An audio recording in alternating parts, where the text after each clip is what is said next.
Okay, thank you very much for inviting me to this important meeting.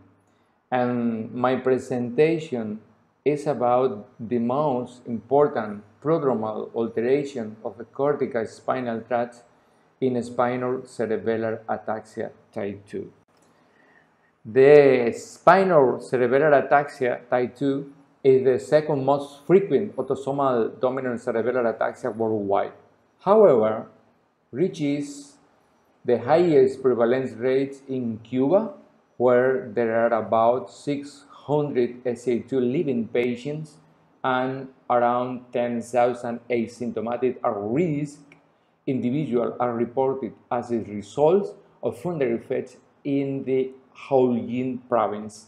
The most important clinical alteration of SCA2, including cerebellar syndrome, saccade slowing, peripheral neuropathy, cognitive disorders, sleep abnormality, and signs of cortical spinal tract involvement. However, the corticospinal tract assessment by transcranial magnetic stimulation has not been studied in prodromal SCA2. That is why, in order to evaluate if the corticospinal tract are affected in preclinical stage, we carried out an important study in 37 SCA2 preclinical subjects and 37 healthy subjects belonging to non-SCA2 families. All subjects underwent clinical evaluation and transcranial magnetic stimulation to identify corticospinal tract function of the upper and lower limb muscles. Now I'm going to show you the most important results of this study. In this slide, you can see the comparison between preclinical subjects with healthy control in relation to the motor threshold.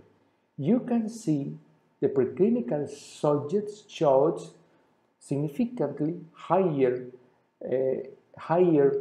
resting and active motor threshold for upper and lower limb muscle in comparison with the control group.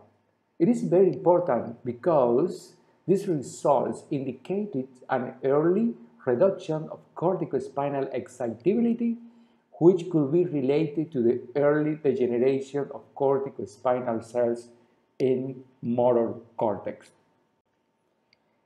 Here you can see the prolongation of the central motor conduction time in preclinical subjects for both upper and lower limbs. It is very important because these results suggesting either a demyelination or degeneration of the faster conducting corticospinal tract fiber in relation to the neurodegeneration of the motor fibers. In relation to the cortical silent period duration, you can see here in this slide the increase of the cortical period silence in upper and lower limb muscles.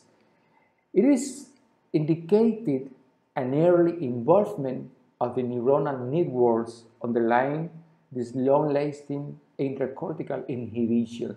The explanation for the cortical silent period prolongation is secondary to cerebellar degeneration.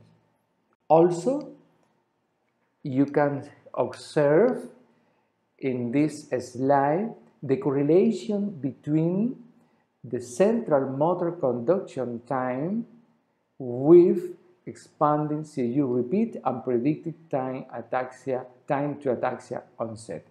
You can see a significantly correlation with CU repeat expansion size and inversely with the predicted time to ataxia onset. This finding suggests a significant role of the polyglutamine expansions in corticospinal tract dysfunction and a potential utility of this transcranial magnetic stimulation measure as a prodromal biomarkers.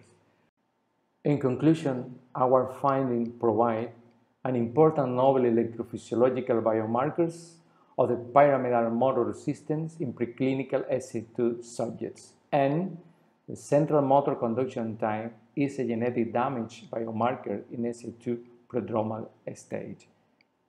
Thank you very much for the nice attention.